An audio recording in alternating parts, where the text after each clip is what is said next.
Na aula da semana passada, a gente estava estudando as constantes de equilíbrio em termos de concentração, que a gente chama de Kc. Hoje nós vamos estudar as constantes de equilíbrio em termos de pressão, que a gente chama de Kp, tá? Então, o que é o Kp? Vamos lá.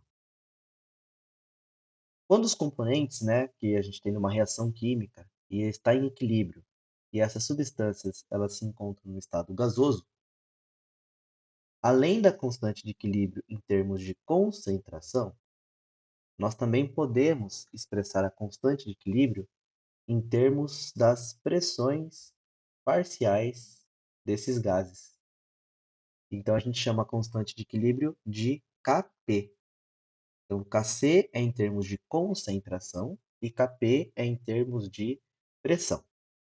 Então vamos tomar como exemplo esta reação, né? Esta reação, nós temos os reagentes A e B, que são gasosos, e os reagentes C e D, que também são gasosos, né? Se eu quiser expressar a constante de equilíbrio para esta reação em termos de concentração, é só eu pegar a concentração de cada um dos meus componentes, dos produtos, né? Faço a multiplicação entre eles e divido pelo produto da concentração dos meus reagentes, cada um elevado ao seu coeficiente estequiométrico. Isso é o Kc, constante de equilíbrio em termos de concentração. Eu posso expressar também esse equilíbrio em termos de pressão, que é o Kp. Então, eu tenho a pressão parcial de C, pressão de D, elevado aos seus coeficientes estequiométricos, e temos aqui embaixo, né, na parte inferior aqui da expressão, a pressão parcial de A, elevado ao seu coeficiente, e a pressão parcial de B, elevado ao seu coeficiente estequiométrico. Tá? Então, a gente tem o Kc, que é a constante em termos de concentração, e o Kp, que é a constante em termos de pressão parcial. Tá? Quando que a gente vai usar o Kp? Quando pelo menos uma substância for gasosa. Lembrando que na constante de equilíbrio, só vai entrar na expressão substâncias gasosas e quando eles estiverem em água, né, que a gente usa aquele parênteses aquoso. Também pode entrar no Kc, né? No Kp só entra substância gasosa. Se não for gasosa, a expressão ela não vai entrar na expressão, vai valer 1, como eu tinha explicado na aula anterior a respeito do Kc, tá?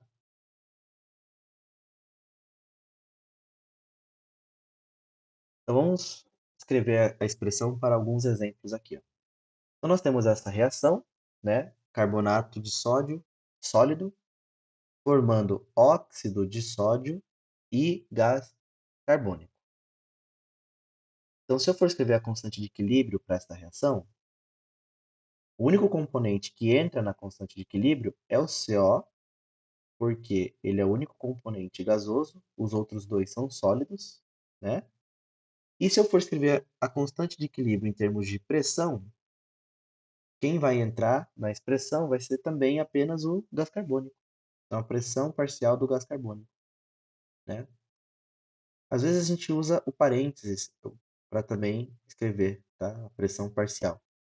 Coloca PCO2, né, que é a pressão parcial do CO2, entre parênteses.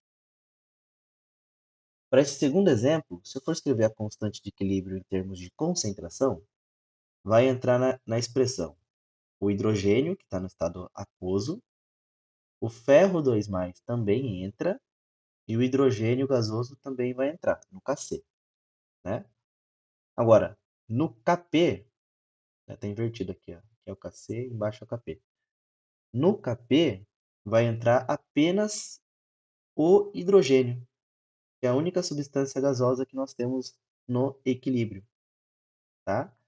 Então vai ser a pressão parcial do hidrogênio, tá certo? Qual que é a relação que existe entre o Kp e o Kc? Existe uma expressão matemática que relaciona o Kp e o Kc, que é essa que vocês estão vendo aí.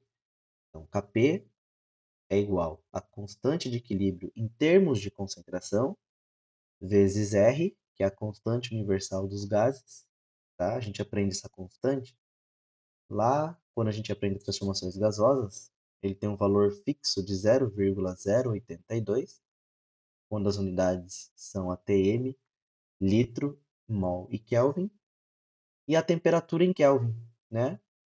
Esse ΔN é a diferença do número de mols que existe entre o total dos produtos e o total dos reagentes. Então a gente soma, né, os coeficientes estequiométricos dos produtos e subtrai dos coeficientes estequiométricos dos reagentes. E da mesma forma, né, invertendo a equação, nós temos que a constante de equilíbrio em termos de concentração é dada pela constante de equilíbrio em termos de pressão vezes o inverso, né, da constante universal vezes a temperatura elevado ao ΔN, que vai ser a variação entre o número dos coeficientes dos produtos menos o coeficiente dos reagentes, tá? Então, para esse exemplo aqui, a letra A, como que a gente faz para escrever essa relação entre eles, né? Esse ΔN aqui, ó. Eu vou mostrar para vocês como que faz para calcular esse ΔN. O ΔN é o seguinte, ó. O coeficiente do produto é 2. Então, tenho 2 aqui. Menos a soma dos coeficientes dos reagentes, que é 3. E aqui tem o número 1. Então, total dá 4. Então, esse ΔN para essa equação fica menos 2. Então, ficaria a constante de equilíbrio em termos de pressão vai ser a constante de equilíbrio em termos de concentração vezes a constante universal dos gases vezes a temperatura elevado a menos 2. Então, essa seria a relação, né, se a gente fosse escrever. E aí, para dar sequência com os cálculos, o exercício teria que passar o valor da constante de equilíbrio, o R, que é 0,082, e a temperatura em que está acontecendo a reação. Tá? Para esse segundo exemplo, ó, o ΔN será 2 menos 2, porque aqui nós temos 1 e aqui nós temos 1. Então, ΔN vai ser 0. Quando a gente leva alguma coisa a zero, isso se transforma em 1. Então, quando ΔN for zero, nós chegamos à conclusão que o Kp vai ser igual ao Kc, né? Então, quando o número de mols dos produtos for igual ao número de mols dos reagentes, os componentes gasosos, nós podemos dizer que a constante de equilíbrio em termos de concentração é igual à constante de equilíbrio em termos de pressão parcial. Tá certo? O exercício número 1, ele fala o seguinte, ó. Escreva a expressão de Kp para as equações a seguir. Então, ele só quer que a gente escreva a expressão em termos das pressões, né? Então, na letra A, os três componentes são gasosos. Como os três componentes são gasosos, todos eles participam da expressão da constante de equilíbrio, né? Então, nós vamos ter a pressão parcial do nitrogênio vezes a pressão parcial do hidrogênio elevado ao cubo, seu coeficiente estequiométrico é 3, dividido pela pressão parcial da amônia elevado ao quadrado, porque o seu coeficiente é 2. Essa pressão parcial, o exercício, ele vai passar caso seja necessário calcular o valor da constante. Vou mostrar na sequência alguns exercícios que tem um cálculo da constante em termos de pressão parcial. Na letra B, nós temos como componentes gasosos a água e o gás carbônico. Então, apenas esses dois componentes entrarão na expressão da constante, né? E na letra C, nós temos apenas o hidrogênio como componente gasoso. Então, apenas ele participará da expressão da constante. Caso eu fosse escrever a constante de equilíbrio em termos de concentração para o item C, ficaria a concentração do hidrogênio, né? Vezes a concentração do cloreto de ferro, ele está em água, então ele entra na constante, né? Na expressão. Dividido pela concentração do ácido clorídrico, né? Que também está em água, elevado ao quadrado, porque o coeficiente estequiométrico é 2, tá certo? Então, o ferro não entra, na verdade ele vale 1, né? Você colocaria o número 1 embaixo, não precisa colocar, porque ele é sólido, então ele não entraria na expressão da constante, tá certo? O exercício 2 fala o seguinte, ó. Considere o equilíbrio químico, então carbonato de sódio mais gás carbônico mais água, formando 2 mols de bicarbonato de sódio. Sabendo-se que as pressões parciais do CO2 e da água no equilíbrio são, respectivamente, 0,4 atm e 0,5 atm, determine o valor para a constante de equilíbrio Kp desta reação. Então, a primeira coisa que a gente tem que fazer é o seguinte, né? Escrever a expressão. No nosso lado dos produtos, nós não temos nenhum componente gasoso, né? O nosso componente ele é sólido. Então, o seu valor na constante vai ser 1. E você tem que indicar esse número 1 na parte superior, né, da expressão, porque se você não indicar esse número 1, vai ficar apenas a pressão dos meus reagentes e aí estaria errado, né? Então, isso aqui vale 1. E aí você coloca o número 1 aqui em cima. E do lado dos reagentes, nós temos 2 componentes gasosos. Um deles é a água e o outro é o gás carbônico. Então a gente coloca na expressão a pressão parcial da água vezes a pressão parcial do CO2. O carbonato de sódio também não entra, porque vale 1. Eu poderia até colocar o número 1 embaixo, mas não tem a necessidade, tá certo? Feito isso, é só pegar os valores que o exercício passou e substituir, né, nos lugares devidos. Então, o CO2 vale 0,4, a água vale 0,5, né? Vai ficar 1 dividido por 0,5 vezes 0,4, dá 1 dividido por 0,2, e o resultado final, então, é 5. É bastante simples, né, de resolver. É só saber montar a expressão da constante e colocar os valores que o exercício passa, cada um no seu quadrado, tá certo? Vamos para o terceiro exercício. O terceiro exercício ele fala o seguinte: para o equilíbrio, aí ele passa, né, a equação para nós, foram obtidos a 1 vezes 10 a terceira Kelvin, né, 1000 graus Kelvin, não fala graus nesse caso, desculpe, 1000 Kelvin, né? Temperatura Kelvin não fala grau, tá? Foram obtidas a 1000 kelvins as pressões parciais. Aí ele passa a pressão parcial dos 3 componentes gasosos, né? Esse daqui, este e esse terceiro aqui. Todos cloretos de nióbio. Com esses dados, calcula-se o valor da constante Kp do equilíbrio acima. Ele quer saber qual é o valor da constante. Então, a primeira coisa que a gente tem que fazer é escrever a expressão da constante, né? Então, a expressão da constante será a pressão parcial do NbCl3 vezes a pressão parcial do NbCl5, que são os nossos produtos, dividido pela pressão parcial do NbCl4, que é o nosso reagente, elevado ao quadrado, porque seu coeficiente estequiométrico é 2. Aí, na sequência, o que a gente faz? Substitui, né, cada um dos valores nos seus respectivos lugares. Então, o NbCl3 é 5 vezes 10 a menos 3.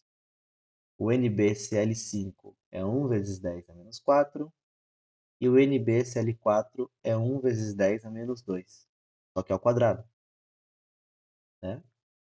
resolve esta equaçãozinha, olha. Em cima vai ficar 5 vezes 10 a menos 7, porque esse 3 e esse 4 são somados, dividido por 10 a menos 4, porque esse 2 multiplicado por 2 dá menos 4. Então, o resultado final, 5 vezes 10 a menos 3. Tá? Assim como a constante de equilíbrio em termos de concentração, o Kp também não tem unidade. Tá? Como eu falei também, alguns livros colocam unidade. Coloca ATM ali no final. Tá? Mas pela demonstração que eu fiz, a gente chega à conclusão que não tem unidade, nem Kc e nem Kp. Tudo bem? O exercício 4 ele fala o seguinte, ó. Para a reação, aí ele passa para a gente, né, a reação química, as pressões parciais do hidrogênio e do nitrogênio no equilíbrio são, respectivamente, 0,4 e 0,8 atm. A pressão total do sistema é 2,8.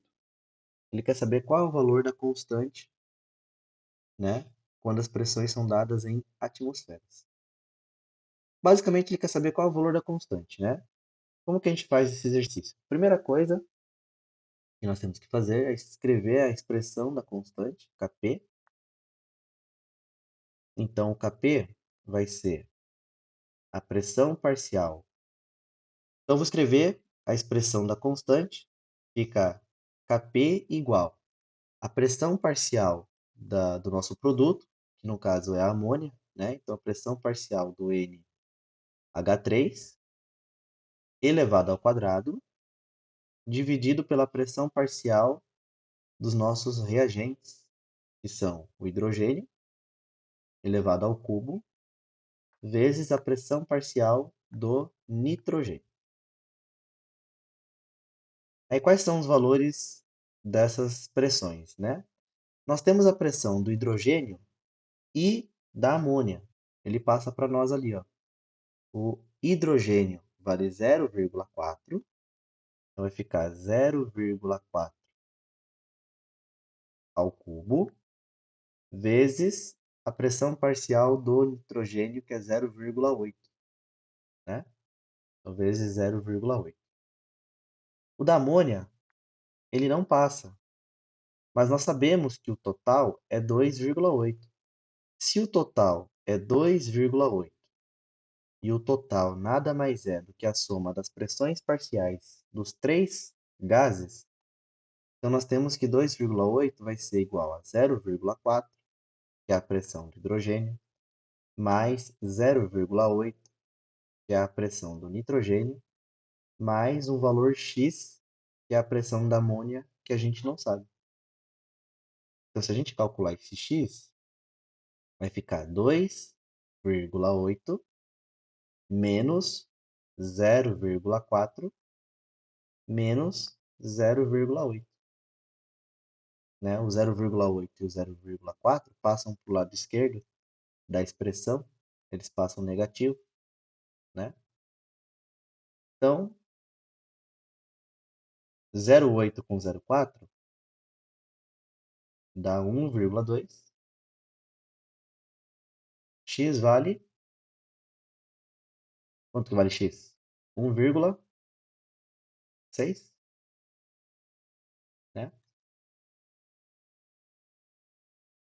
Eu acho que é 1,6. Aí eu coloco 1,6 aqui em cima, ó, e elevo ao quadrado. E aí é só fazer a conta, né? Como que fica essa conta então? 1,6 ao quadrado dá 2,56, tá? Tô fazendo as contas tudo de cabeça. Então dá 2,56. Tô brincando, tá?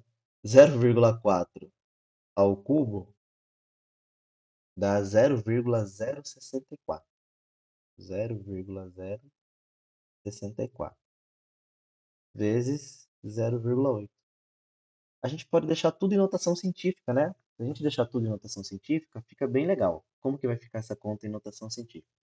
Vou fazer assim, ó, 256 vezes 10 ao quadrado, dividido por 64 vezes 10 a menos 3, vezes 8 vezes 10 a menos 1. Daí fica legal, por quê? 256 dividido por 64, a gente facilmente chega ao valor de 4. Então, se eu simplificar esses dois, eu fico com o número 4 na parte de cima. E aí, se a gente faz 4 vezes 100, né? Porque tem... Pode dividir o 4 por 8 também, que daria 400, né? Aí divide por 0,8. Aí o valor, para mim, deu 500, mas não tem esse resultado, né? Tem... O que eu errei aqui? Ah, tem um 10 a menos 3 ainda ali, ó. Eu me esqueci desse. É, dá 50. Eu esqueci do 10 a menos 3. Então, o resultado final dá 50, tá? Tem esse quinto exercício. Vocês querem dar uma lida nesse exercício? Para ver se vocês conseguem resolvê-lo?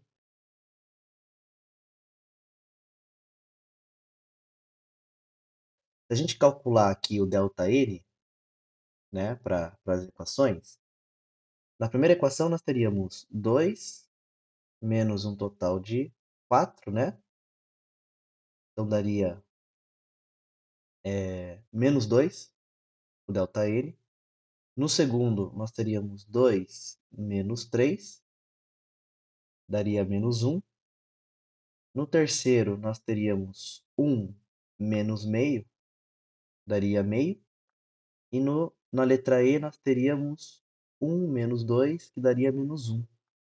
Então, o único deles, né, em que o ΔN resulta em zero é na letra C. Então, a resposta é a letra C.